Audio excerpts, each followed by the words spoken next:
Il-Ministru għall-Enerġija u s-Saħħa flimkien mas-Segretarju Parlamentari għas-Saħħa iltaqgħu mal-pubbliku fl-Isptar San Luqa. Post li bħala parti mill-viżjoni tal-Gvern għas-settur tas-saħħa se jinbidel f'ċentru ta' eċċellenza.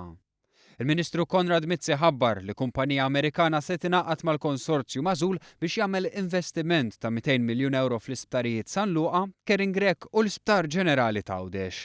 Il-kumpanija hi Partners Healthcare International. Partners Healthcare International li hija kumpanija rinomata ħafna mill-Amerika, minn Boston, l-Amerika, li hija affiljata ma' sptarijiet b'saħħithom ħafna ġewwa l-Amerika, fosthom fil-fatt fost l-oħrajn il-Massachusetts General Hospital u l-Brigham and Women's Hospital li kienu founding members ta' dal-Partners Healthcare International. U flimkien ma' Bart se nkunu qed inġibu ġewwa St. Luke's l-aqwa professjonisti mediċi biex jikkomplementjaw l-skills b'saħħithom li għandna bil-Maltin. Il-pubbliku staqsa diversi mistoqsijiet brabta ma' dan l-investiment bil-Ministru jwieġeb kif għaddejjin it-taħdidiet biex ikun iffinalizzat il-ftehim, dan wara konsultazzjoni anke mal-unions u msieħba oħra. Is-Segretarju Parlamentari Chris Fern ħabbar li f'Malta se jsir ċentru ta' simulazzjoni li sejjin f'taħriġ aktar speċjalizzat lil dawk li qed jistudjaw.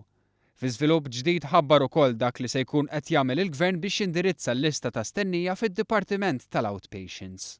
L-outpatients jekk tmur fit-8 ta' filgħodu tkun imballat bin-nies. Jekk tmur fl-10 ta' filgħodu imballat bin-nies, jekk tmur f'nofsinhar jibdu jonqsu, jekk tmur fis-siegħa baħ. Jekk tmur is-sibt u l-ħadd baħ. U hemm in-nies qed jistennew għal sentej għall-appuntament. Aħna din il-ġimgħa jiena u Konrad għamilna ftehim mal-mam biex mill-ġranet li ġejjin l-outpatients jibdu jagħtu servizz ta' 8 ta' billejl ħalli l-pazjenti tagħna jgħidu kif suppost.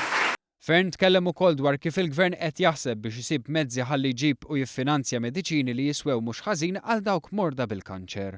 Dwar l-enerġija l-Ministru Mizzi qal li permezz tal-ftuħ tal-Power Station bil-gass it-trab li joħroġ miċ-ċumnija se jonqos b'90%.